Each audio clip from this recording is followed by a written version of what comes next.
y que yo quisiera tal vez eh, poder matizar un poco. Tú decías que Baudelaire era ese tipo de autor que lo estremece, que no te deja a ti eh, igual. Yo pienso que eso es cierto, pero yo pienso que Baudelaire no es un autor para aquellos que tienen una muy alta idea de sí mismos. Yo pienso que Baudelaire no es un autor para los soberbios. Yo pienso que Baudelaire no es un autor para los orgullosos, para los solemnes, para los victoriosos. Baudelaire es más bien un autor para aquellos que no tienen esa fatuidad o esa autocomplacencia permanente de sí mismos. A todos los soberbios, a todos los victoriosos, Baudelaire los irrita.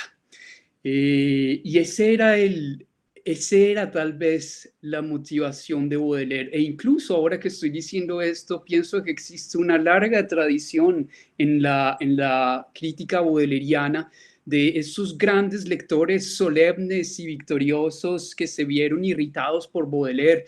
Menciono algunos. Recuerdo ahora a Jules Vallée, ese autor comunar de la Comuna de París, gran autor, sin lugar a dudas, que en el 68, después de la muerte de Baudelaire, justo unos días después de que él muere, escribe un artículo difamatorio en unos términos que aún hoy nos estremecen. Lo trataba de actorzucho, lo trataba de mistificador, etcétera. Y hay una larga tradición que vendrá después entre todos esos autores que se creen o que digamos que tienen una alta concepción de sí mismos, a los que Baudelaire los irrita. Y ahí pondría también incluso a Jean-Paul Sartre, que escribió un libro en el que tal vez se reconocía él a sí mismo.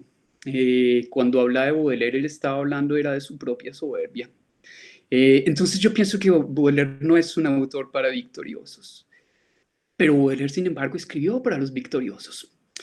¿A qué me refiero?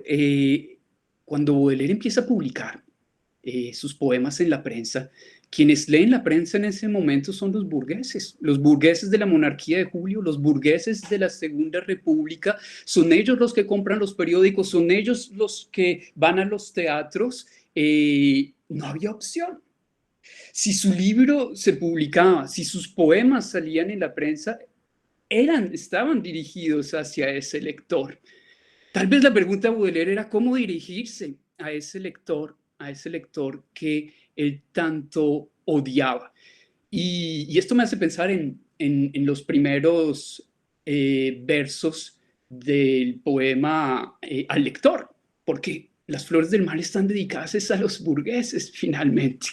Hay una dedicatoria a Théophile Gautier, pero eso era un rito propio de la institución literaria de la época. Tú dedicabas tu libro a aquellas figuras que tenían ya una cierta autoridad en la escena literaria. El verdadero dedicatario de las flores del mal es el burgués. Y recuerden lo que les dice en este primer poema, que se titula Al lector. Lo voy a sacar aquí, lo voy a leer sobre el primero. Recuerden lo que les dice: el pecado, el error, la idiotez, la avaricia. Nuestro espíritu ocupan y el cuerpo nos desgastan, y a los remordimientos amables engordamos al igual que a sus parásitos los pordioseros nutren. Ahí tenía que haberse reconocido el lector de su época. Y termina, yo pienso que esa es una de las frases más célebres de Baudelaire, todo el mundo la conoce. Lector, tú ya conoces a este monstruo exquisito, mi semejante, hipócrita lector, hermano mío. Era hacia esos victoriosos que Baudelaire dedicó su libro. Ahora, el problema era cómo dirigirse a ese lector sin traicionarse a sí mismo. La respuesta fue la ironía, la respuesta fue la mistificación. Pero bueno, ya tendremos tiempo de volver sobre eso. Solo quería hablarte un poco de ello. No, pues es increíble porque no, yo concuerdo completamente. Una de las cosas que yo creo que le cae a uno en su propia mente, en su propia personalidad después de leer a Baudelaire es precisamente ese sentimiento de autocomplacencia, ¿no? Esa conciencia crítica, ácida, eh, contestataria frente a una cultura conformista y burguesa, es lo que uno encuentra pues en Las Flores del Mal, como tú lo has citado muy bien desde el poema al lector. Pero bueno, antes, o bueno, ya más bien para ir profundizando un poquito en algunos aspectos de la obra de Baudelaire y de su aporte, pues, con su obra poética a la literatura y a nuestra reflexión sobre el presente, quería pedirte que miráramos un poquito ese contexto, ¿no? Porque pues Baudelaire es conocido mundialmente por su libro de poemas titulado Las Flores del Mal, que es, digamos, ¿no? Incluso editorialmente es como se ha vendido como el gran poeta de la maldad, el gran poeta maldito, el gran poeta oscuro, y es mundialmente conocido, pero no se conoce muy bien el contexto mismo en el que surge Baudelaire, el contexto al que tú ya te referías, político, cultural, del Baudelaire previo a Las Flores del Mal en 1857. ¿Por qué no nos cuentas un poquito cuáles son como las coordenadas básicas de ese contexto histórico, cultural, del Baudelaire previo a Las Flores del Mal, que es quizá el que menos se conoce y del que menos conciencia tenemos todos? Sí, sí, intentemos hacer un barrido rápido entonces de esos primeros años en los que empieza a escribir Baudelaire, pero antes de hacerlo, quisiera decir que ese libro, Las Flores del Mal, que se publica en 1857 en forma de volumen, y que será llevado a la sexta cámara de la Policía Correccional por ultraje a la moral pública, ese libro o gran parte de sus poemas, 54 poemas del libro, de los 100 que componían la primera edición de Las Flores del Mal, habían sido ya publicados en la prensa. Es decir, que como la gran mayoría de los autores del siglo XIX, Baudelaire escribió y publicó para la prensa. Bueno, volvamos a ese contexto. Baudelaire vivió en tres momentos, en tres regímenes políticos y sociales diferentes. Él vivió en la monarquía de Julio, su adolescencia, su niñez y su adolescencia, es decir, en ese periodo que va desde 1830 hasta 1848, que es cuando se instaura, gracias a la Revolución de Febrero, la Segunda República. Luego vivirá tal vez sus años de más enérgicos y vitales en esa Segunda República que dará paso después del golpe de Estado del 2 de diciembre que hará Luis Napoleón Bonaparte, Napoleón III, y que va a instaurar la Segunda República que irá hasta 1870. Pero la mejor forma de contextualizar Baudelaire es recordar que en aquellos años de 1840, cuando Baudelaire empieza a publicar sus poemas en la prensa, surgía para entonces lo que nosotros conocemos como la bohemia. Y Baudelaire no solo compartió su modo de vida con la bohemia, una juventud que al poeta ya maduro de Las Flores del Mal le va a causar repulsión, sino que también la vio nacer. Recordemos que para esa época una gran parte de los escritores que encontraremos en esa prensa de la monarquía de Julio venía de las provincias con la idea de instalarse en París para convertirse en autores y alcanzar la celebridad literaria. Y esto por dos razones fundamentales. Primero, por la gloria que había adquirido el primer romanticismo, Víctor Hugo, Lamartine, Vigny, Musset, etcétera, incluso Sainte-Beuve. Y dos, una segunda razón, porque la industrialización y concentración progresiva de la prensa en la capital francesa había traído la posibilidad de que toda esta población proveniente de las provincias pudiera instalarse en París para escribir en la prensa. Lo que sucede es que con esa industrialización y concentración progresiva de la prensa en la capital francesa, la demografía literaria va a crecer, se va a masificar, y esta masificación sin precedentes tendrá como consecuencia la pauperización de la carrera del escritor.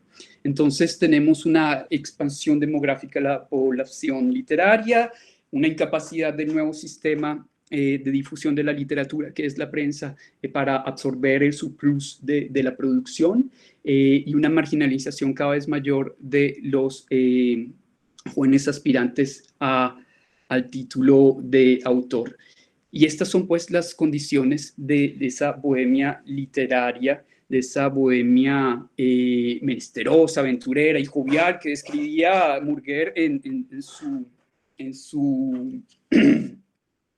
su libro Escenas de la vida de Bohemia. Y es allí donde Baudelaire empieza entonces a publicar sus primeros poemas. Pero resaltemos dos cosas tal vez de esa bohemia que me parecen importantes, y es que esos relegados de la institución literaria encontraron en la prensa literaria artística de la época no solamente un soporte de publicación y difusión para sus poemas, sino también un espacio para forjar una identidad literaria. Y esto por varias razones. En primer lugar, porque la prensa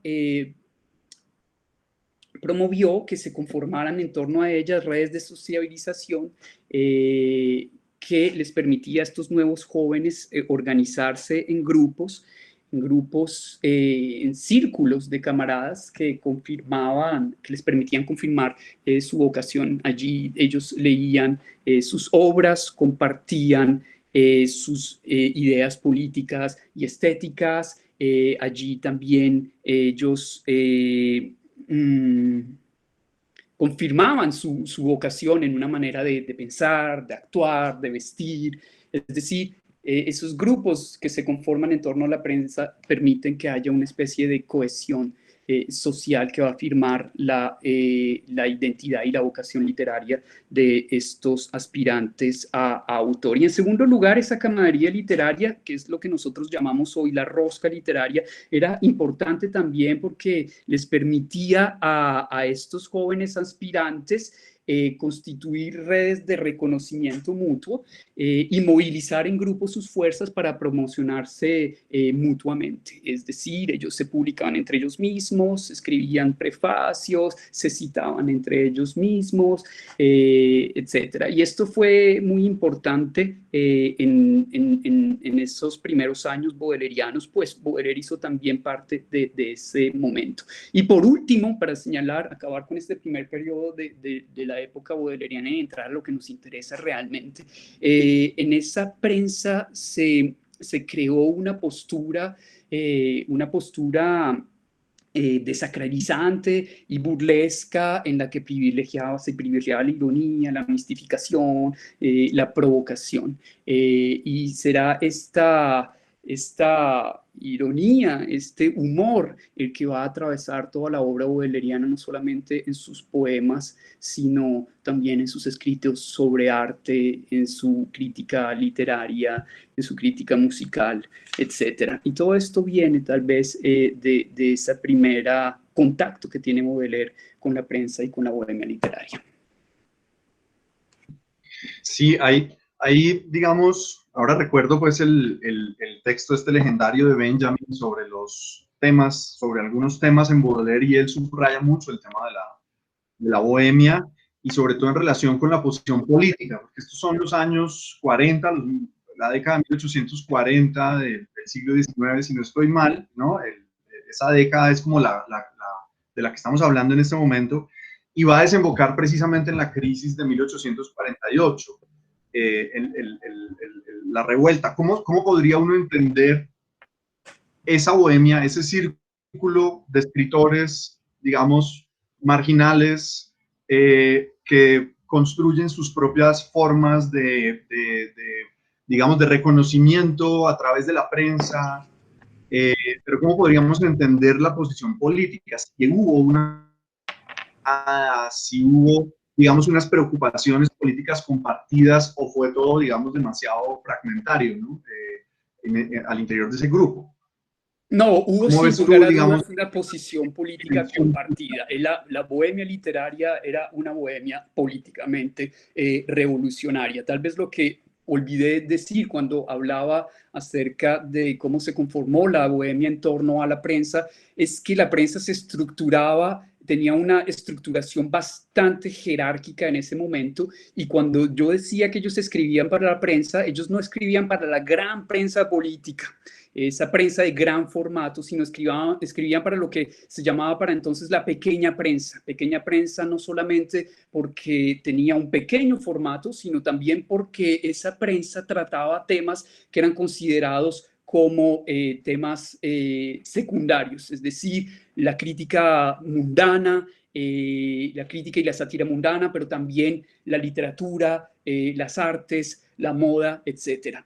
Y es en esa pequeña prensa que se va a configurar una escena de lo excéntrico, es decir, lejos del centro homogéneo, lejos de esas políticas de control ideológico que se estaban instaurando para entonces durante la monarquía de Julio. La pequeña prensa lo que hizo fue entonces concentrar en torno a ella todo ese poder contestatario de la época, todo el descontento contra la moral política y artística de la burguesía del justo medio, y abrió entonces ese espacio a la contestación, y a la contestación con las armas que le eran propias a la literatura, es decir, con la ironía, con la mistificación, con la burla, con la ambigüedad, con la sátira social y mundana. Entonces, para responder mejor a tu pregunta, esta era solo una pequeña contextualización. Esa bohemia va a participar también en la revolución de 1848, en la revolución del 22, 23 y 24 de marzo, que dará paso a la Segunda República. Y Baudelaire participó en esa revolución del 48 con fusil en mano en las barricadas, junto con otros compañeros de Bohemia como Champfleury y Charles Tubon, por ejemplo, e incluso Courbet. Ahí tenemos testimonios de Charles Tubon que nos hablan de Baudelaire sobre las barricadas, y también junto con, no sobre las barricadas, pero sí en los cafés con Champfleury y Tubon. Una semana después de esa revolución del 23, 24, 22, 23 y 24 de febrero, Baudelaire va a crear un periódico revolucionario socialista republicano que se tituló La Salud Pública. Solo tuvo 2 entregas, pero era un periódico con un fuerte contenido revolucionario que mostraba la adhesión y simpatía que tenía Baudelaire por la causa republicana. Y para el segundo número va a participar también Courbet, quien va a hacer una viñeta que muestra a un hombre guiando al pueblo, tal vez caricaturizando la libertad guiando al pueblo de Lacroix, y que lleva una bayoneta en la mano derecha y en la mano izquierda una bandera donde dice: la voz de Dios es la voz del pueblo, es la voz del Dios. Entonces, esa bohemia que se había conformado en torno a la prensa participa en la revolución de 1848 activamente, activamente. Ya lo que vendrá después es la gran desilusión política. No sé. Yo no sé si ahí te parece que podríamos detenernos en un libro. Bueno, Juan, les cuento a todos, Juan trabajó en un proyecto, fue el editor de un proyecto muy, muy interesante que se llama, un libro ya publicado, que se llama Baudelaire de la Bohemia a la modernidad literaria, en donde recopila pues yo creo que los principales estudiosos contemporáneos de la obra de Baudelaire, y en su capítulo va a hacer referencia a un poema que, si no estoy mal, es de esta época, Juan, de esta primera época, que es El Albatros. A ver si yo estoy bien. podríamos comentar un poquito, porque ese poema nos permite como hacer una reflexión sobre lo que significa la imagen del poeta que está surgiendo de este ambiente bohemio, este ambiente contestatario y que quiere romper un poco con la imagen del romanticismo y de la poesía vista desde el romanticismo de Víctor Hugo, por ejemplo. No sé, si quieres comentarnos un poquito de ese poema en particular y después leer algún pedacito.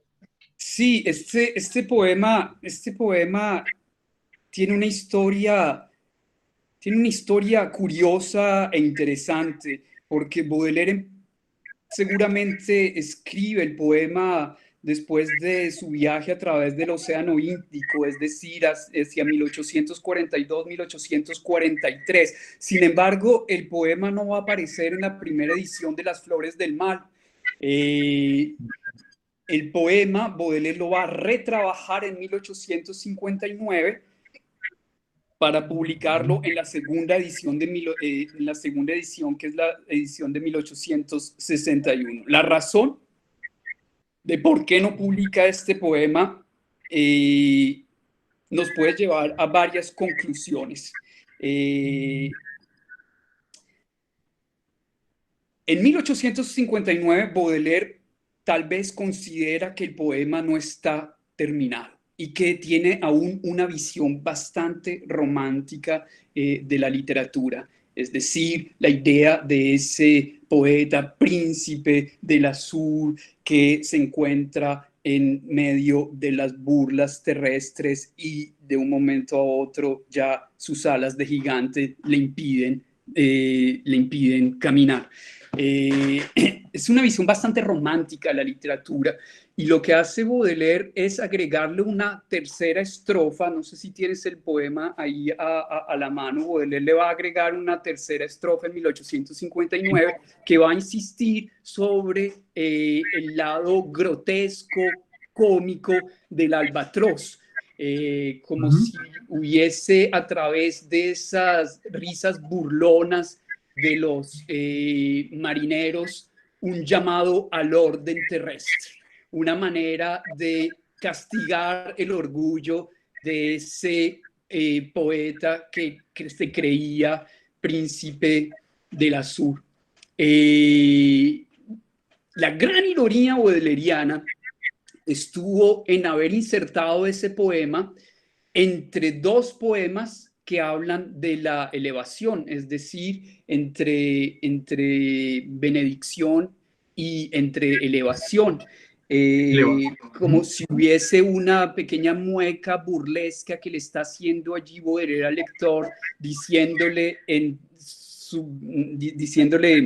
implícitamente que esa visión de la elevación Baudelaire tal vez ya no la comparte en ese momento. Y no porque se crea que la aspiración hacia el infinito no sea el punto de partida de la poesía, esto sería un absurdo. Ese gusto por el infinito en Baudelaire estará siempre presente, sino porque hay una conciencia de la elevación imposible. Y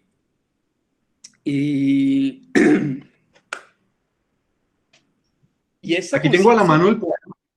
Sí, bueno, ¿quieres leerlo? Si quieres Adelante. y seguimos comentando. Entonces dice así, son apenas 4 cuartetos lo que compone el poema, y entonces dice así: el albatros. Por divertirse a veces, los marineros cogen algún albatros, vastos pájaros de los mares que siguen, indolentes compañeros de ruta, la nave que en amargos abismos se desliza. Apenas los colocan en cubierta, esos reyes del azul, desdichados y avergonzados, dejan sus grandes alas blancas desconsoladamente arrastrar como remos colgando del costado. Aquel viajero alado, qué torpe es y cobarde. Él, tan bello hace poco, qué risible y qué feo. Uno con una pipa le golpean el pico. Cojo el otro al tullido que antes volaba, imita.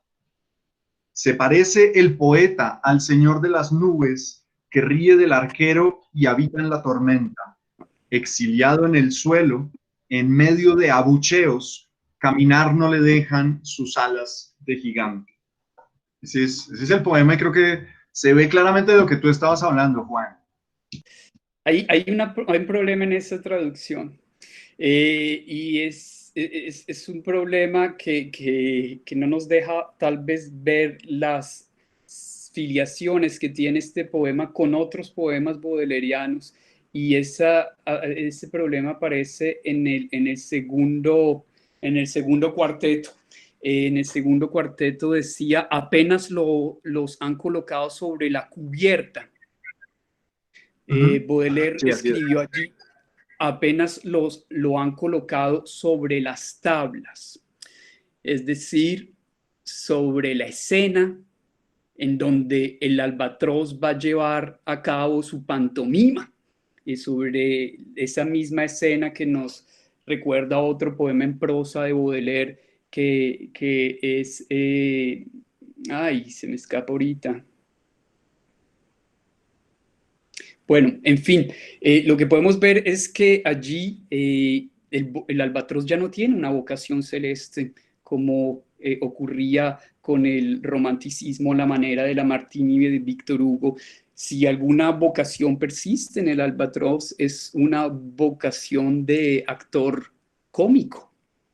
Y ese será en adelante uno de los tantos alegorías que utilizará Baudelaire para representarse a sí mismo, para representar la condición del poeta. Si hay algo interesante en Baudelaire es la capacidad que él tiene para reír de sí mismo, de convertirse en una caricatura deformante y chocante que le tiende al lector para que él se vea a sí mismo reflejado en toda su fealdad moral y física. Eh, bueno, pero yo pienso que Hay una hemos... pregunta, Juan. Sí. Hay una pregunta, Juan, creo que es de Diana. Diana está con Sí. Semillero Tadeo. Diana, dale la pregunta. Ay, ve, no me había dado cuenta que está con el semillero. Bueno, no.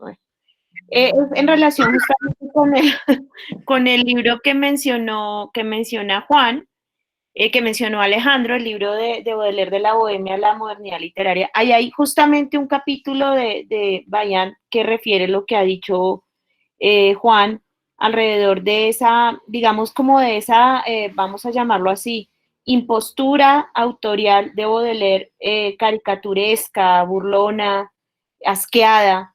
A mí me gustaría, Juan, si es posible, ampliar un poco esa postura, esa posición autorial que adquiere Baudelaire alrededor, digamos, de lo que Bayan refiere en el capítulo del libro. Y estaba pensando en un libro que creo que lo expresa muy bien, que es Pobre Bélgica, de Baudelaire, en donde justamente ahí también el autor es como motivo y objeto de burla. Me gustaría, si es posible, ampliar un poco ese punto, Juan, gracias. Hay varias cosas en lo que tú mencionas allí, Diana. Pobre Bélgica es un libro que deberíamos contextualizar en un momento en el que la amargura de Baudelaire es cada vez mayor, su degradación física y moral, de ahí y que haya una sátira implacable contra, contra, contra Bélgica. Pero para volver un poco a lo que tú decías y que señalaba Bayan, tal vez uno de los teóricos más importantes sobre la risa baudeleriana, tendríamos que volvernos un poco. Y yo me alejaría un poco de Bayan en ciertas interpretaciones con respecto a Baudelaire. Yo pienso, y tal vez lo que voy a decir ahorita sea un tanto osado, es que la gran pregunta de Baudelaire, la gran pregunta de Baudelaire podría ser cómo amar al prójimo. O incluso aún más, es posible hacerlo, es posible amar al prójimo aún sabiendo que el hombre nace, como Baudelaire lo creía, marcado por el mal. Yo pienso que esa es la gran pregunta de Baudelaire, la pregunta sobre la caridad.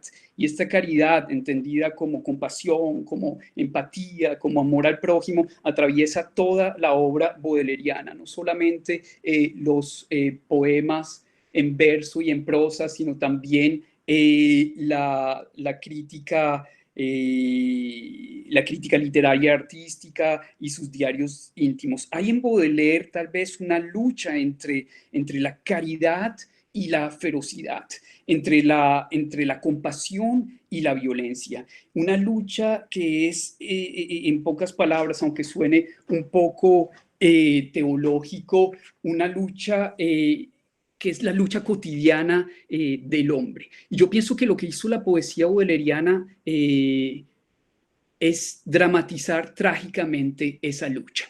¿Por qué digo todo esto? Porque cuando planteamos que la pregunta baudeleriana era la posibilidad de amar al prójimo, al desvalido, a los desheredados, a los vencidos, Baudelaire tuvo que ser consciente, como lo muestra a lo largo de toda su poesía, de que esta especie de elevación, de filantropía que hacía parte de los discursos de su época, tenía un gran riesgo, y era justamente caer en esos discursos a la manera del romanticismo de Víctor Hugo, un poco paternal, esos discursos que pretendían redimir al pobre a partir de bellos sermones. Y no hay nada que moleste tanto a Baudelaire como esa hipocresía burguesa, que era la misma hipocresía que él encontraba también en cierto lirismo romántico. De ahí que Baudelaire requiera la ironía. La ironía funciona allí como un llamado al orden terrestre. La ironía funciona allí como un llamado a esa ferocidad y violencia que hace parte del ser humano. Entonces, si Baudelaire quería representar al hombre moderno en su conjunto, no solamente tenía que representar aquella impulso, como lo llamaba él, esa elevación hacia lo superior, hacia Dios, como lo decía él mismo, sino también ese deseo y gozo de descender, es decir, lo que llamará él esa violencia. Y yo pienso que todos los poemas baudelerianos están tematizando eso. Y eso surge a partir de esa pregunta: ¿es posible amar al prójimo o no? Y la estética baudeleriana va a mostrarnos eso. Es decir, unos poemas muy empáticos hacia el sufrimiento, el dolor y la melancolía de todos los vencidos, de las viejecitas, de los mendigos, y al mismo tiempo, para no caer en esos discursos filantrópicos de su época, una ferocidad y una violencia que funciona como un llamado al orden, que funciona como una manera de recordar que el hombre se encuentra condenado a la contingencia y a la lucha. Y era tal vez eso lo que olvidaba ese lirismo romántico, esos discursos filantrópicos, que el hombre se encontraba irremediablemente marcado por el mal. Olvidaba realmente las condiciones materiales de existencia. De ahí que Baudelaire no hubiera querido ser hipócrita. Y de ahí que se requiera la ironía. No, yo iba a decir en la misma línea que tú estás comentando, me atrevería yo a hacer un pequeño aporte ahí, y es que precisamente la monarquía de Julio pues se construyó como un régimen de restauración de un orden como mixto entre monárquico y republicano, una monarquía constitucional, y se montó precisamente en contra de los ideales más radicales revolucionarios, y por eso era muy importante en el discurso de los ideólogos de la monarquía de Julio, como Guizot y Cousin y otros ideólogos, esta idea de la filantropía, de la necesidad no de crear una lucha entre las clases, que es lo que después el marxismo va a acentuar, o no el marxismo, Marx, sino al contrario una necesidad de cooperación entre los fuertes y los débiles, entre los que tenían posiciones de privilegio y los que estaban subordinados a ellos. Había que, yo creo que uno de los lemas de esta política de la monarquía de Julio era integrar, generar cooperación, sanar heridas viejas o por lo menos tratar de integrar, incluso por encima de las diferencias, pero yo creo que, y volvamos al tema de 1848 y de ahí a la publicación de Las Flores del Mal en el 57, como libro, pues claro, yo creo que después del 48, todo ese discurso que desde 1830 hasta 1848 tuvo vigencia en la monarquía de Julio, pues se cae de su propio peso, no logra realmente la integración, sino al contrario, cada vez es más evidente que personas están sufriendo condiciones precarias, que no se cumplen las promesas de igualdad, que eso es pura formalidad. Y hablando de la literatura como una instancia de reflexión sobre nuestro presente, eso tendría pues, que hacernos pensar muchas cosas, ¿no? Esta idea de que tenemos que cooperar todos juntos, de que tenemos que ser una sociedad unida, que no debemos generar, digamos, discordias, levantamientos, choques, sino que tenemos que hacernos pasito, pues es un velo que al cabo termina rompiéndose porque no tenemos realmente una sociedad que integre o que supere esas diferencias o que esté realmente trabajando por superarlas. Y yo creo que ahí hay una analogía con el tiempo de Baudelaire, con ese periodo de mitad del siglo XIX. Pero bueno, no sé, ¿qué opinas tú, Juan? Pues yo no quisiera lanzarme tanto, pero bueno, me has picado un poco con respecto a eso. Y antes de volver entonces sobre qué ocurrió realmente en 1848, que es la pregunta que tú me hacías hace un momento, o sobre la cual estamos tal vez construyendo esta conversación, yo sí pienso que estaría completamente de acuerdo contigo en que hay que tener cuidado con este tipo de discursos, con este tipo de discursos filantrópicos. No hay que olvidar que las más terribles masacres, invasiones, etcétera, se llevaron a cabo en nombre de los ideales más nobles, de la libertad, de la justicia, de la igualdad, etcétera. Entonces hay tal vez que tener cuidado con ese tipo de discursos, porque detrás de esos discursos se esconden también intereses particulares. Y yo pienso que Baudelaire lo vio muy bien y lo sintió como algo que él le irritaba demasiado y era esa hipocresía burguesa. Pero bueno, para volver a 1848, tal vez contextualicemos un poco a quienes están haciendo parte de esta conversación. Lo que sucedió fue lo siguiente: hubo una revuelta popular que duró 3 días y que trajo consigo la Segunda República, es decir, intentar restaurar de cierta forma los valores de la Revolución Francesa. Lo que sucede es que 6 meses después, en junio, esa revolución es sangrientamente aplastada por el régimen que se iba por la Guardia Civil. Es sangrientamente aplastada. Baudelaire participa a esa lucha y se instaura después lo que vendrá a ser el Segundo Imperio, es decir, Napoleón III da su golpe de Estado y se va a instaurar el Segundo Imperio. ¿Qué sucede con los escritores en ese momento? Tú decías, tal vez el romanticismo o un romanticismo ya no está tal vez acorde con lo que está sucediendo con la realidad. Bueno, ese gran romanticismo en la manera de Víctor Hugo continúa y va a continuar hasta 1870, cuando Víctor Hugo vuelve después a Francia de su exilio.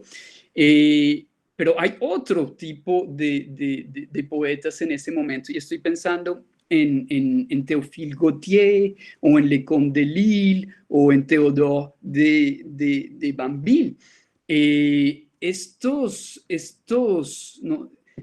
No hay que olvidar que cuando Leconte de Lisle, Théodore de Banville o Théophile Gautier decidieron deshacerse de ese legado romántico de sus primeros años, lo hicieron fue explorando otras vías distintas a la baudeleriana, es decir, ya sea pregonando el arte por el arte o el retorno a los modelos antiguos. ¿Por qué? Porque después de esa gran desilusión política, para ellos el arte se convirtió en una especie de repliego sobre sí mismo, un arte que en un mundo donde la acción, para tomar las palabras de Baudelaire, ya no es hermana del sueño, ese arte, ellos están convencidos de que el mundo se derrumba y empiezan a afirmar todo presupuesto político y social de la literatura, pero no solamente todo presupuesto político y social de la literatura, sino también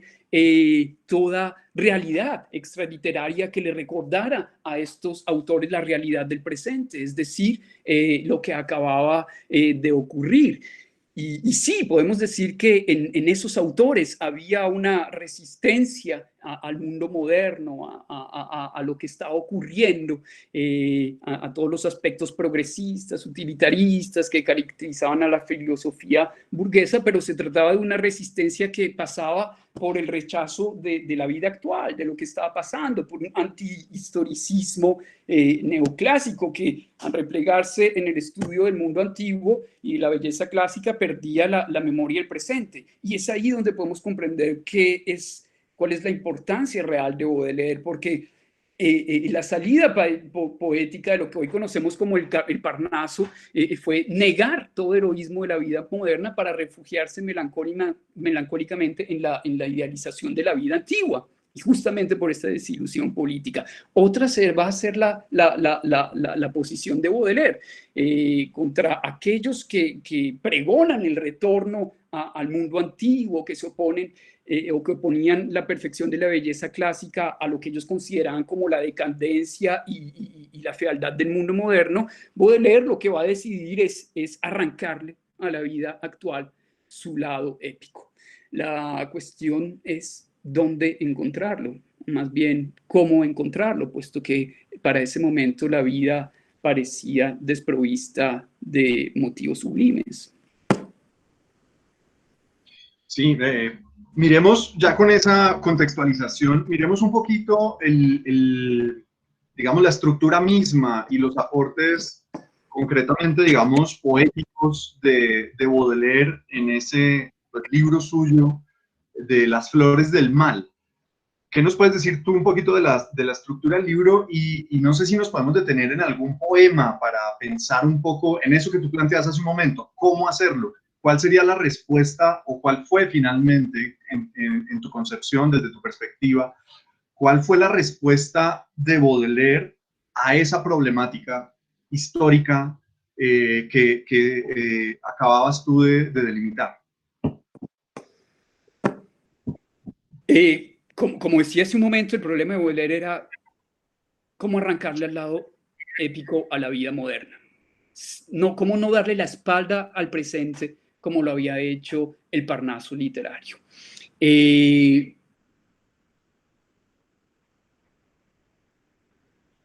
Baudelaire, la pregunta sobre la estructura de Las Flores del Mal es una pregunta extremadamente compleja, porque la crítica literaria ha intentado desde hace más de 100 años encontrar esa estructura secreta de las flores del mal. Yo diría que en esos primeros poemas, en esos poemas que Baudelaire escribe entre 1840 y 1850, la idea de que el hombre nace marcado por el mal, la idea de que del vicio, y cuando hablemos de vicio estamos hablando de la violencia, estamos hablando de la injusticia, del orgullo, de la vanidad, etcétera, del hombre moderno, marcan por completo ese tipo de poemas. Hay una especie de conversión baudeleriana hacia 1859, es decir, cuando Baudelaire se ve obligado a reescribir Las Flores del Mal para rehacer el volumen que había sido mutilado por la justicia imperial.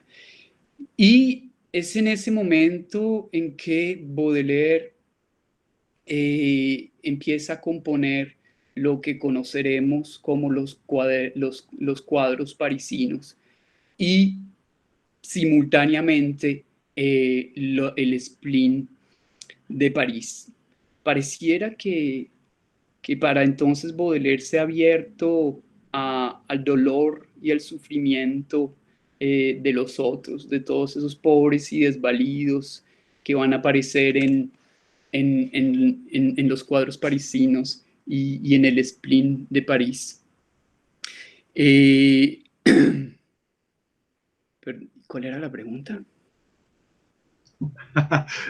Miremos un poquito, o sea, la idea sería como mirar, porque hay una pregunta, de hecho, de Marcel García, que nos hace ahí en el chat, y es como la pregunta por cómo es que Baudelaire concretamente en su poesía empieza pues a desenmascarar esa hipocresía, a desidealizar el mundo social y a desidealizar la poesía misma, la manera de escribir poesía, y empieza a sumergirse más bien en esa realidad urbana que es más compleja de lo que se ha querido presentar y encuentra ahí una fuerza, yo creo, como de crítica, ¿no? De develamiento.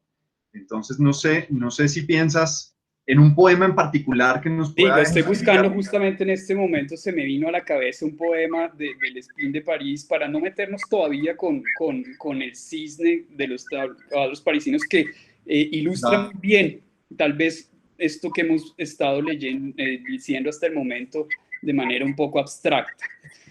Sí. Veamos cómo lo hace Baudelaire en un poema. Voy a leerlo, estoy buscando, se llama El pastel, ¿ah? Sí. 49. Bueno, voy a leerlo. Adelante. Y de pronto me pare a comentar ciertos aspectos.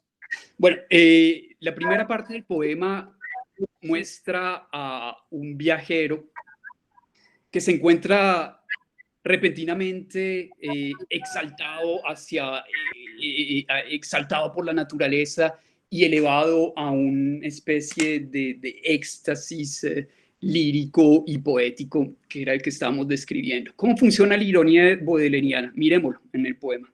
Dice: yo viajaba. El paisaje en cuyo centro me encontraba era de una grandeza y una nobleza irresistibles. Miren, ahí está el lirismo romántico. Y en ese momento pasó sin duda algo en mi alma. Mis pensamientos revoloteaban con ligereza igual a la de la atmósfera. Las pasiones vulgares, como el odio o el amor profano, me parecían entonces tan lejanas cual las nubes que desfilaban en el fondo del abismo bajo mis pies, en esta beatitud. Mi alma parecía tan vasta y tan pura como la cúpula del cielo en que yo estaba envuelto. Estamos de acuerdo que Baudelaire está siendo irónico, ¿eh? El recuerdo de las cosas terrestres no llegaba a mi corazón sino debilitado y disminuido. Aquí está toda la vocación de las cumbres, toda esa vocación celeste del romanticismo. El recuerdo de las cosas terrestres no llegaba a mi corazón sino debilitado y disminuido, como el son de la campanilla de los rebaños imperceptibles que pasan lejos, muy lejos, por la vertiente de otra montaña. Sobre el pequeño lago inmóvil, negro en su inmensa profundidad, pasaba una que otra la sombra de una nube como el reflejo del manto de un gigante que volara por el cielo. Y yo recuerdo que aquella sensación solemne y rara, causada por un movimiento perfectamente silencioso, me colmó de una alegría nacida del temor. En suma, me sentía, gracias a la entusiasmante belleza que me rodeaba, en completa paz conmigo mismo y con el universo. Eso es el romanticismo.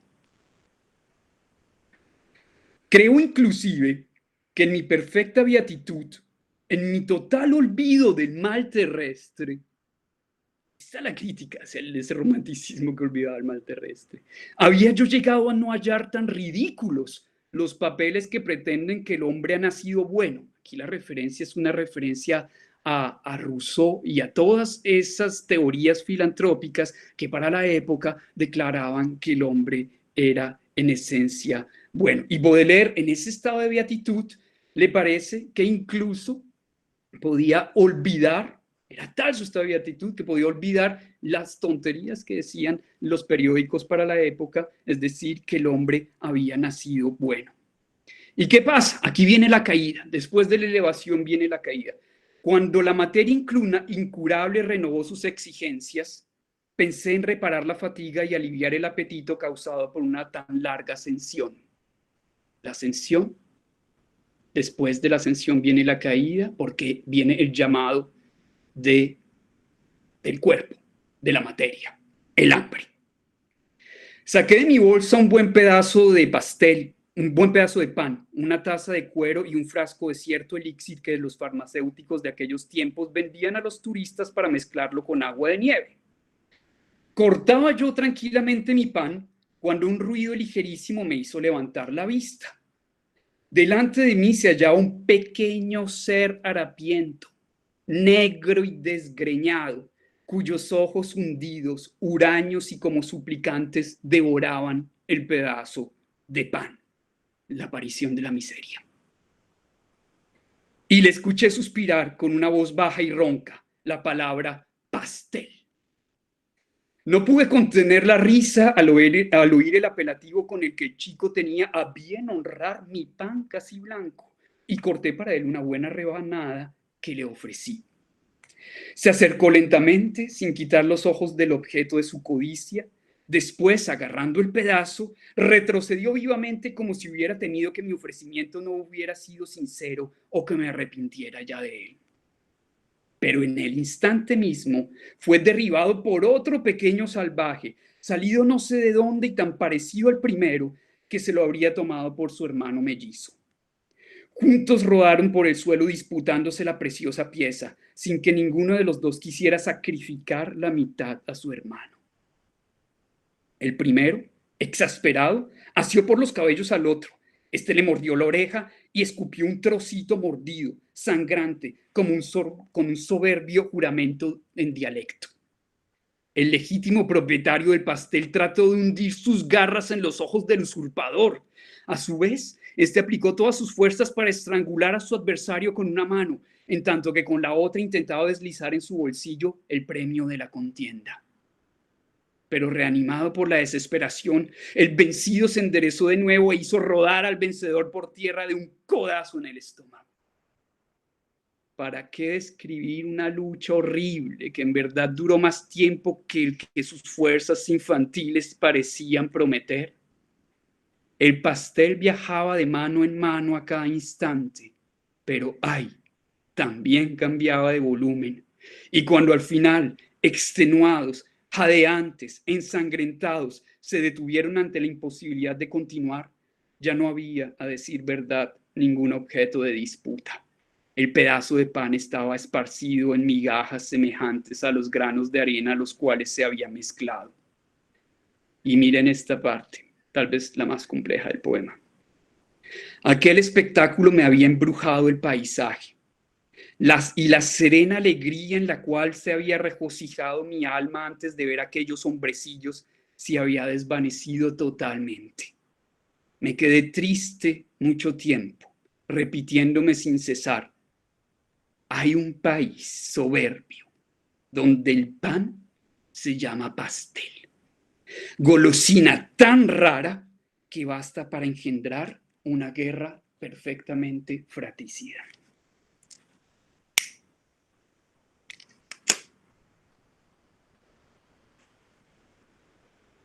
Sí, es un poema absolutamente estremecedor que en vez de mostrar la infancia idealizada y a la población fraterna, ¿no? Lo que muestra es todo lo contrario, ¿no? Es tremendamente Sí, duro y lo que habla de la infancia apropiado. idealizada nos hace pensar en cuál es el metatexto de ese poema. En las ensoñaciones de un pasante solitario, Rousseau cuenta en la novena ensoñación cómo él se paseaba y le gustaba observar a los niños y veían.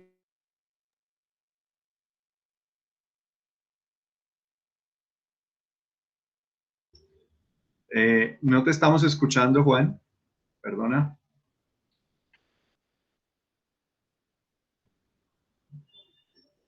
Estamos sin el sonido de Juan en este momento. Te toca.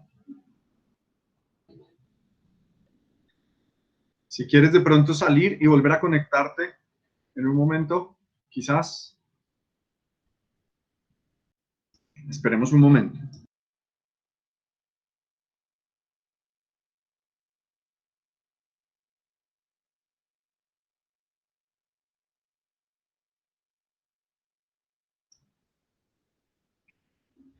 Ahí ya te vemos. ¿Ya? Sí, ya tenemos otra vez tu sonido, sí. Bueno, decía que en la novena ensoñación, en el noveno paseo, Rousseau se pasea por las afueras de París vigilando a niños y a niños pobres y dice que es allí donde él vio la bondad natural del hombre. A primera vista se podría pensar que el poema de Baudelaire es una contestación no solamente a Rousseau, que creía que el hombre era bueno por naturaleza, sino a todos aquellos filántropos que pensaban que el hombre era bueno por naturaleza. El mismo Baudelaire, al inicio del poema, cuando se encontraba en ese exceso lírico, en ese cuadro beatífico, en donde todo le parecía armonía, unidad, incluso parece olvidar que el hombre nació marcado por el mal. Pareciera entonces que esta guerra fratricida entre estos dos seres desgreñados, que no son más que la miseria, los hijos de la miseria, dos niños, posiblemente hermanos, que se van a disputar hasta la muerte. Lo que quisiera, mostrando esa escena, Baudelaire, sería mostrar que el hombre es de por sí malvado por naturaleza. Esa sería una explicación de tipo, digamos, sociológico. Es decir, teológico, quiero decir, el hombre está marcado por el mal. Pero Baudelaire va mucho más allá. Si nos damos cuenta, esa maldad inherente aquí se encuentra contextualizada en la miseria de estos dos seres que tienen que disputarse ese pedazo de pan. Un pedazo de pan que ellos llaman pastel. Recuerden a María Antonieta, si el pueblo no tiene pan, pues que coman pasteles.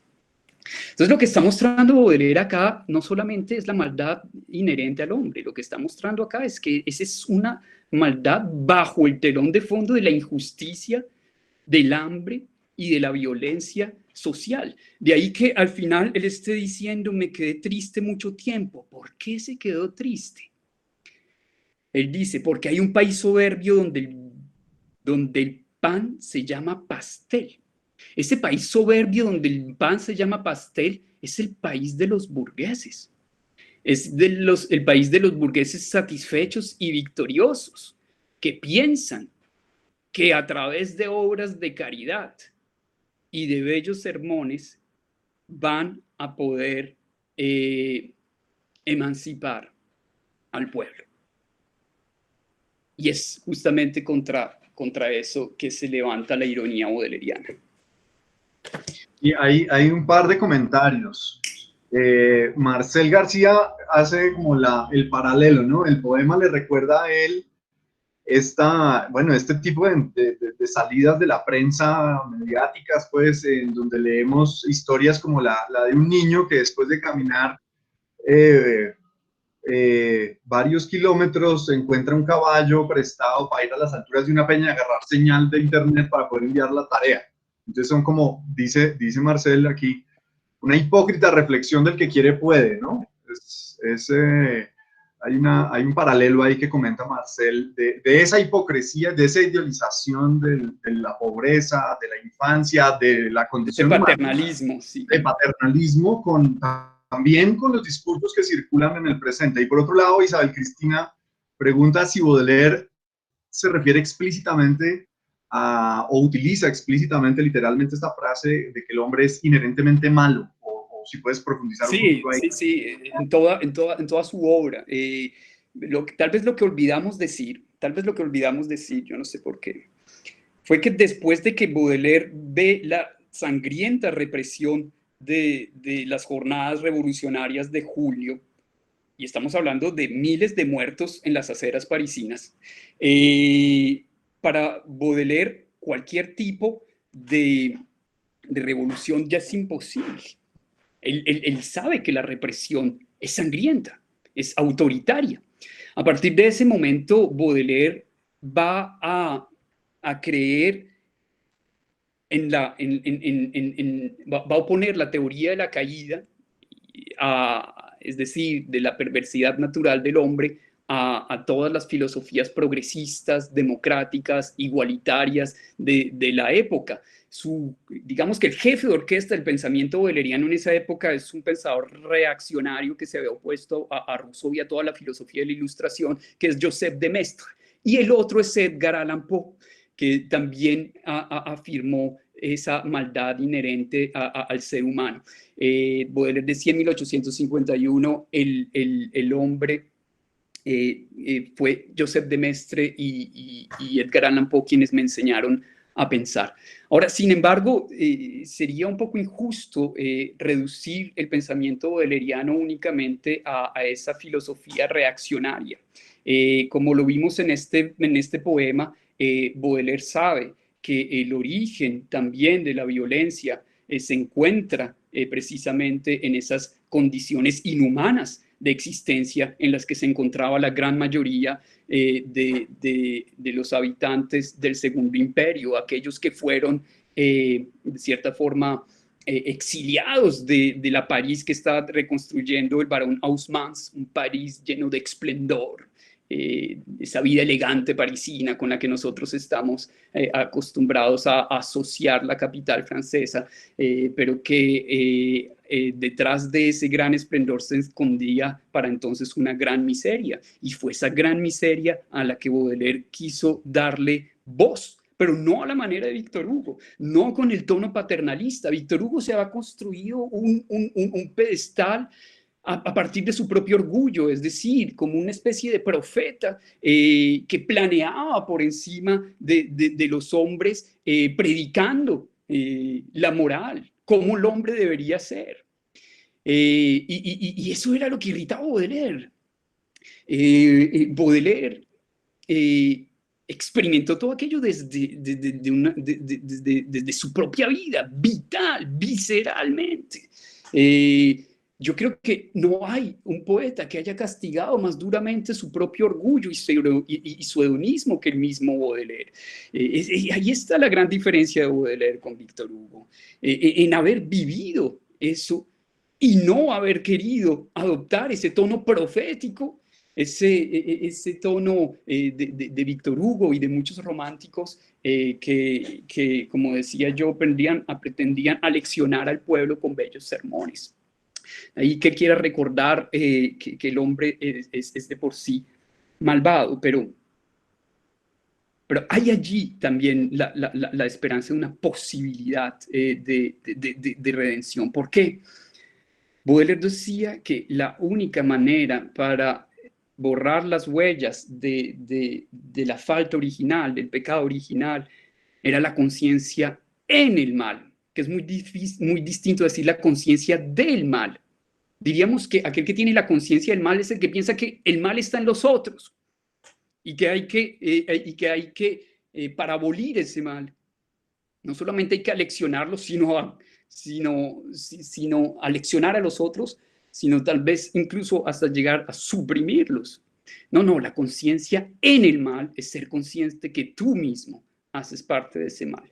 ¿Dónde está la cuestión baudeleriana? Baudelaire se mostrará en muchos de sus poemas, mostrará una excesiva violencia también en estos poemas de contacto, en el Spleen de París, hacia los mendigos, por ejemplo, una extrema violencia. Ahora, la cuestión está en que Baudelaire nunca llevó a cabo ese tipo de actos violentos hacia los demás. Se trata de una representación, digamos, de esas fantasías alucinatorias que tenía Baudelaire mientras deambulaba por la París del Segundo Imperio. Y esas fantasías alucinatorias, esos contactos, esa violencia, esa ferocidad que va a mostrar en sus poemas, están allí, de cierta manera, para recordar a ese discurso oficialista para recordarle ese discurso oficialista toda su arrogancia, su soberbia y su fatuidad. Y eso es lo que castiga a Baudelaire. Yo pienso que la ferocidad baudelairiana, la ironía baudelairiana, no va dirigida hacia los pobres en ningún momento. Hacia los pobres dirige Baudelaire más bien su compasión. Hacia los pobres dirige más bien Baudelaire su simpatía, su empatía, que se convierte como en un espejo de su propio duelo, de su propio dolor. No, la ironía baudelairiana va dirigida hacia los victoriosos, hacia los victoriosos de ese segundo imperio, y su simpatía hacia los derrotados por la historia, hacia los vencidos.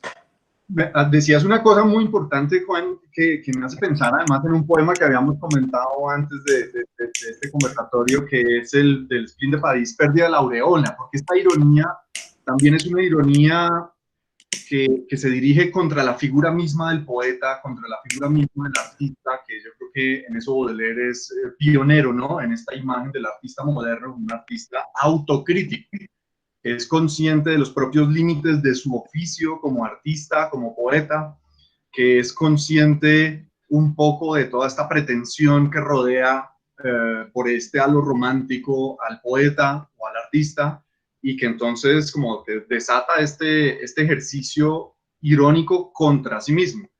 Entonces, si quieres, podemos leer el poema, que no es muy largo, es un poema corto, es muy interesante. Lo comentamos y abrimos preguntas pues del público para ir cerrando, porque no queremos tampoco abusar de tu tiempo. Entonces, vamos a permitir leer este poema, Pérdida de aureola, del Spleen de París. Dice así: vamos, usted aquí, querido. Usted en un mal lugar, usted el bebedor de quintaesencias, usted el comedor de ambrosía. En verdad, hay de qué asombrarse. Bueno, contextualicemos un poquito. Dale. Están en una taberna de mala muerte. Y Baudelaire pone aquí en escena a un poeta que entra a esa taberna de mala muerte. Y a alguien, un diálogo imaginario.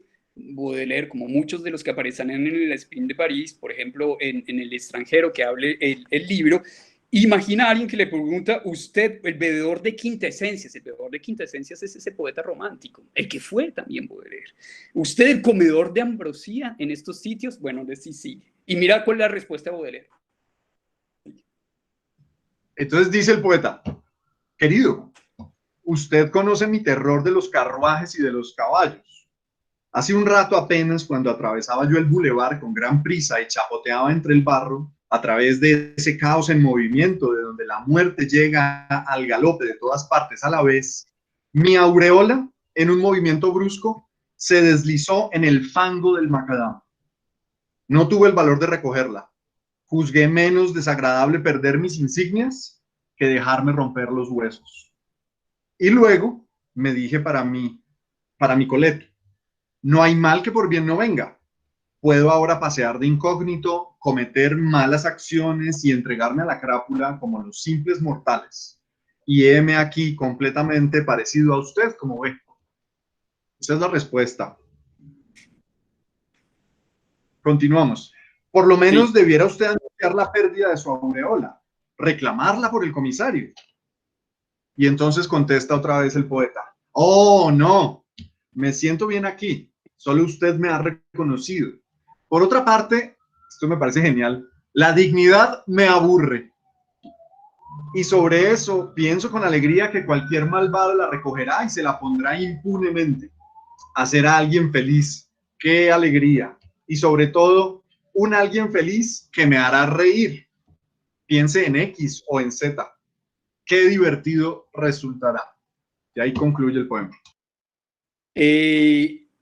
La anécdota ocurrió realmente. La hija de Théophile Gautier cuenta en una carta o en sus memorias, ahora no lo recuerdo, que mirando por la ventana vio a Baudelaire cruzando este bulevar, que posiblemente es el Boulevard des Italiens, donde habían los carruajes, etcétera, y habían muchos accidentes en la época, y que Baudelaire cae en el fango finalmente cae en el fango y recoge su sombrero, etcétera, y llega finalmente allí. Y Baudelaire transfigura toda la escena para mostrar esa teoría de la risa, en la que es él quien termina riendo de aquel que querrá ponerse nuevamente esa aureola, es decir, de asumir nuevamente el magisterio poético del romanticismo.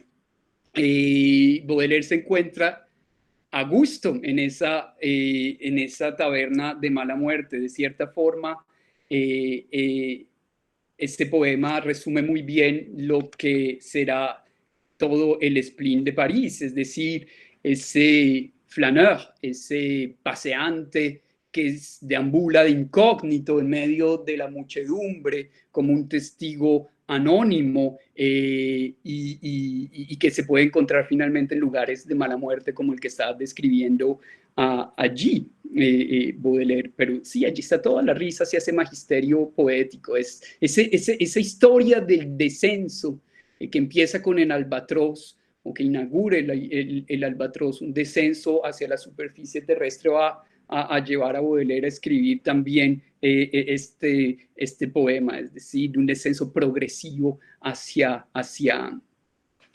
la urbe, hacia estos sitios. Podríamos leer muchísimos poemas más en donde Baudelaire pone en escena ese poeta como testigo anónimo, ese poeta que se va a entregar, porque lo dice ahí, se va a entregar a realizar todo tipo de acciones malvadas, etcétera, que nunca realizó. Lo más curioso es que cuando Baudelaire describe, por ejemplo, en el vidriero, en el mal vidriero, haber maltratado a este pobre hombre que lleva cristales y que lo maltrata porque no lleva cristales que hagan ver la vida en bello, etcétera. Los lectores de la época acusaron a Baudelaire de haber realizado los hechos que él describía allí, incluso de haber maltratado a los pobres. Eso es una muestra de la eficacia del objetivo baudeleriano, es decir, de hacerse a sí mismo una caricatura feroz en la que los demás debían verse reconocidos.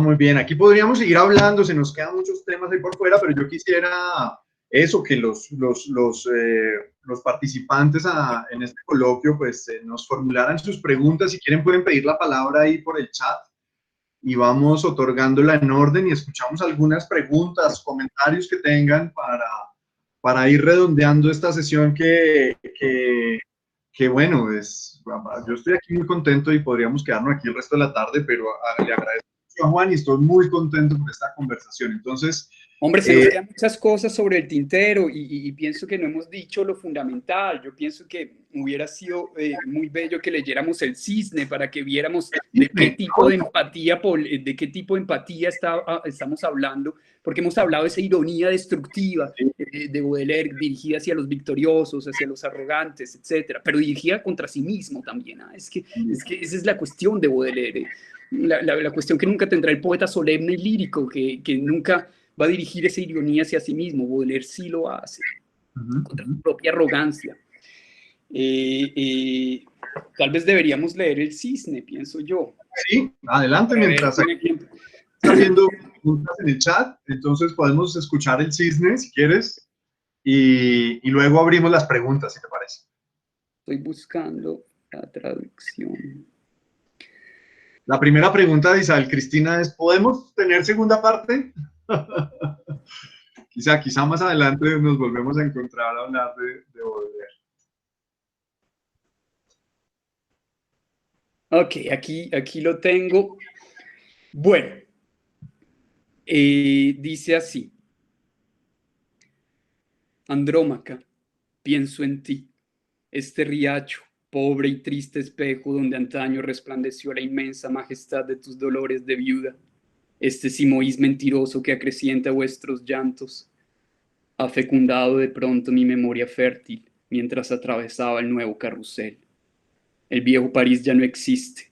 La forma de una ciudad cambia más rápido, ay, que el corazón de un mortal. Solo a través de mi espíritu veo este campo de baracas, este montón de capiteles esbozados, los fustes, las hierbas, los grandes bloques verdecidos por el agua de las charcas y brillando en las ventanas el bric-a-brac confuso. Allí se mostraba antaño una casa de fieras. Allí vi una mañana, cuando bajo los cielos fríos y claros el trabajo se despierta, cuando el vertedero empuja un sombrío huracán en el aire silencioso, un cisne que se había evadido de su jaula y con sus pies palmados frotando el pavimento por el áspero suelo su blanco plumaje arrastraba. Junto a un arroyo seco, la bestia entreabriendo el pico bañaba nerviosamente sus alas en el polvo y decía, con el corazón henchido de su bello lago natal: agua, ¿cuándo lloverás? ¿Cuándo tronarás trueno?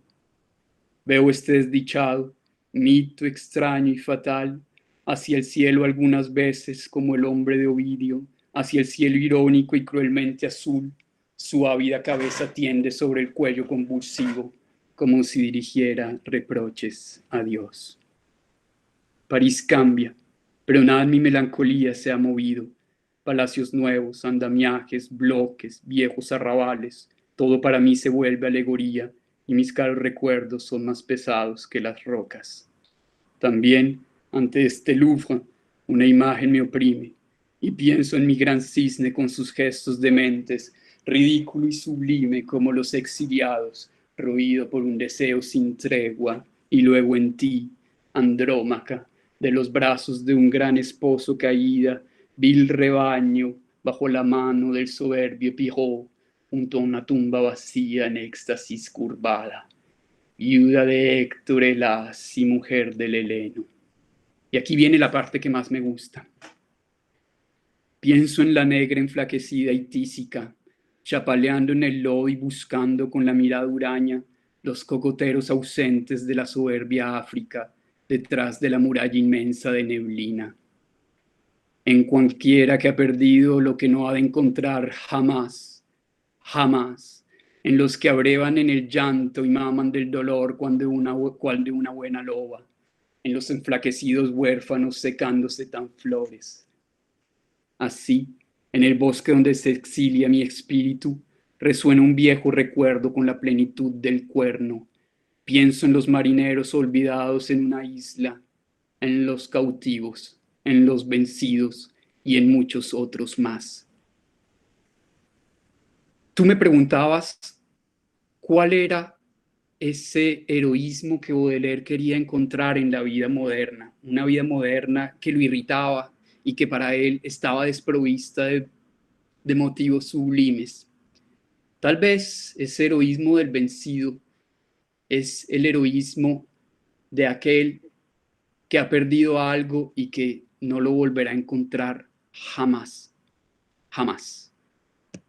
Fue a esos a los que Baudelaire quiso darles o devolverles su majestad, su dignidad, todos aquellos que viven en la derrota, en el dolor, en el sufrimiento de la melancolía.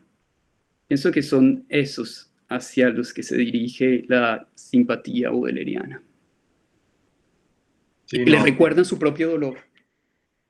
Completamente de acuerdo. Y yo insisto, creo que es una poesía que nos invita a no comernos este cuento de la sociedad realizada, del lujo, del poder, sino todo lo contrario, de mirar críticamente esa sociedad desde ese cristal, desde ese prisma que es precisamente la dignidad del vencido y de... Eso es, y dices algo que me hace pensar en algo, en otro poema. Hay un poema, no lo voy a leer, solo me voy a referir a una pequeña parte. En ese poema el narrador, posiblemente Baudelaire, se encuentra en un café, en este café nuevo que acaba de construir Haussmann, un café lleno de riqueza, un café lleno de lujo, y él se encuentra allí con su amada. Y justo al frente hay una familia, un padre con 2 hijos, un hijo entre sus brazos y el otro al lado, que están mirando, tres mendigos, que están mirando la belleza del café y con sus miradas dicen, qué bello, pero este es un lugar al que nosotros no podemos entrar. Yo pienso que lo que hizo Baudelaire fue empezar a ver la belleza, no como la veían los clásicos o los románticos, sino él empezó a ver la belleza como lo veían esos tres harapientos que están allí afuera, excluidos de esa belleza del café. Es desde allí que Baudelaire empieza a ver la belleza, desde los ojos de los pobres. Recordemos este poema que se llama La belleza, el himno a la belleza, donde Baudelaire dice que donde Baudelaire declara el gusto por un infinito que jamás ha conocido, como esos pobres que jamás podrán entrar a ese café. Bueno, ahora sí.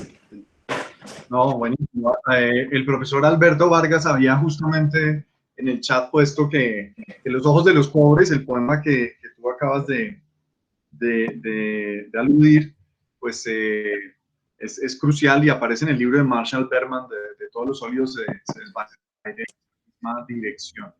Bueno, pasemos un poquito a las preguntas, no sé, a ver, Nicolás Sea. Nicolás, ¿estás por ahí? Si quieres puedes abrir el micrófono también y hacer tu pregunta, que tiene que ver aquí con el hachís, veo. Este texto, llevo meses, años en ese texto, intentando comprenderlo. Sí, hola. Sí, Nicolás, adelante con tu pregunta.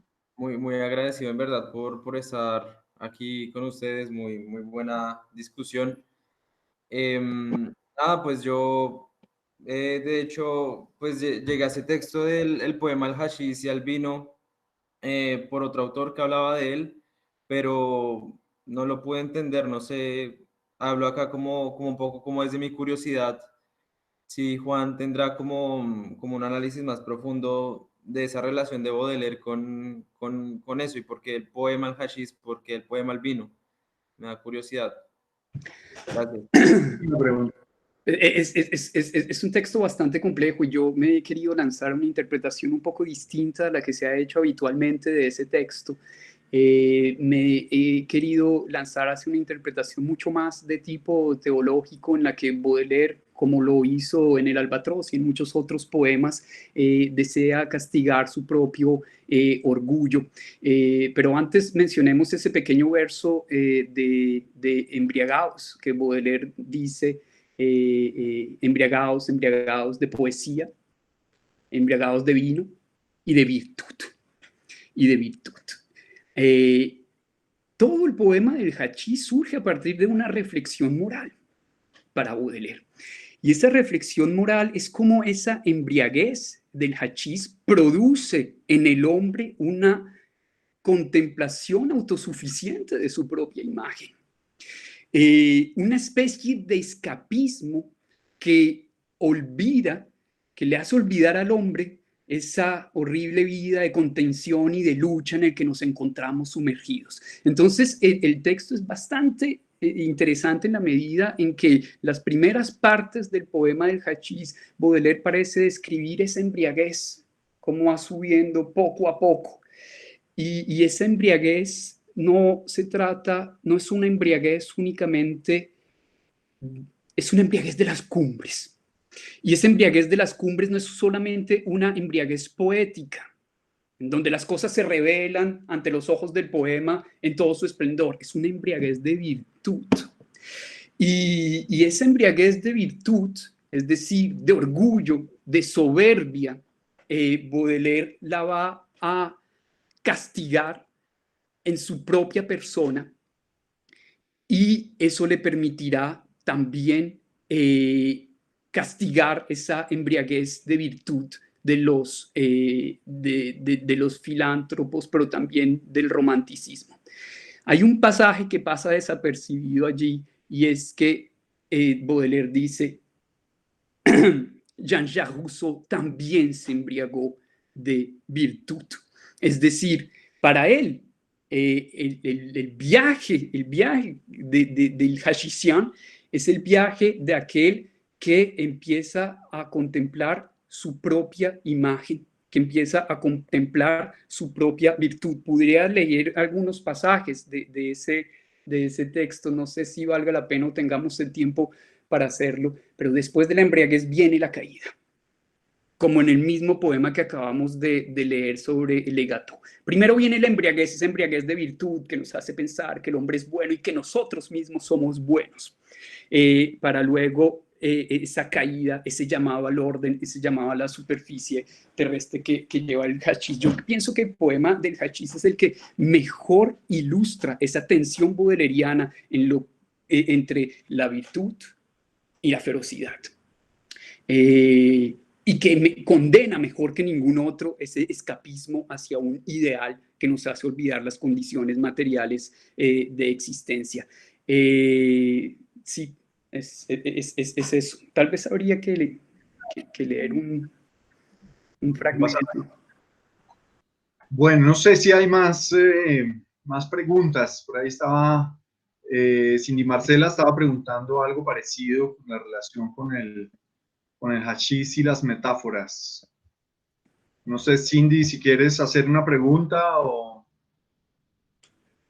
sobre este mismo tema. ¿Estás por ahí, Cindy?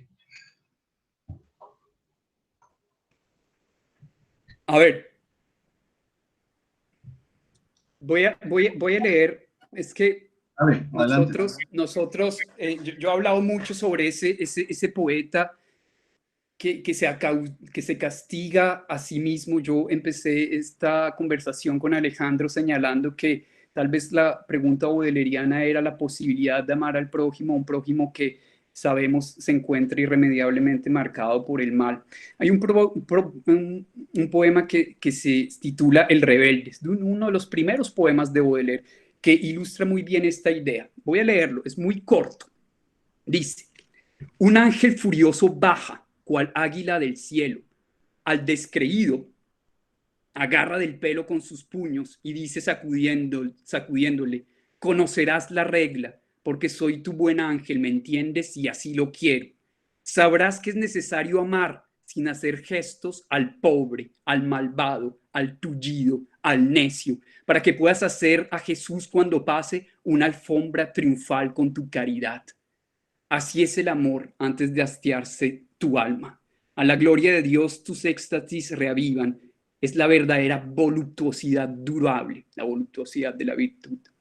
Y el ángel, castigando así mi fe, aquí viene la primera persona, es decir, el poeta, y el ángel castigando así mi fe, que él ama, con sus puños de gigante tortura al anatema.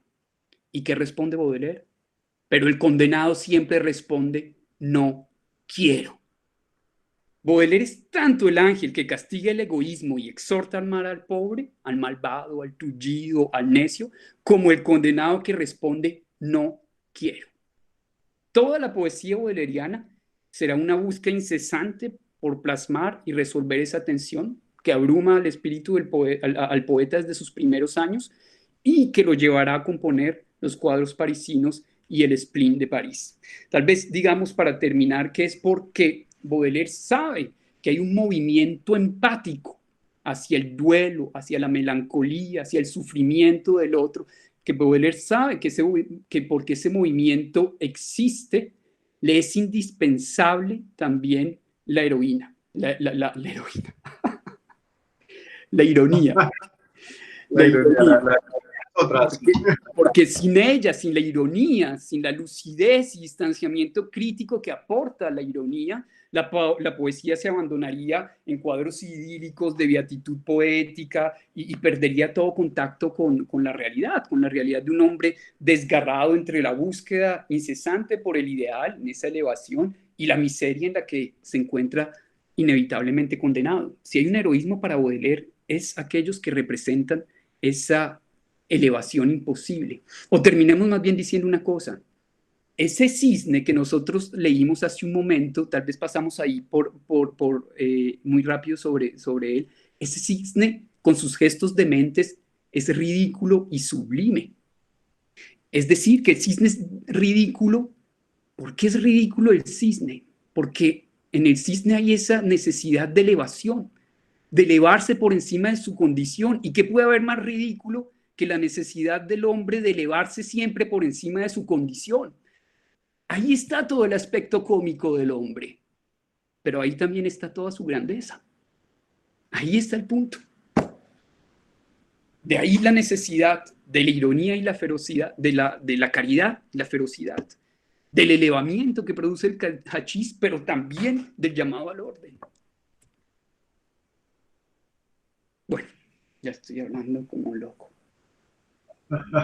Bueno, muy bien, no, increíble. Yo creo que vamos a hacer aquí el corte porque, pues nada, ya estamos retrasando mucho el almuerzo por aquí, hay mucha gente, y por otro lado ya tenemos a Juan, ya hemos abusado del tiempo de Juan.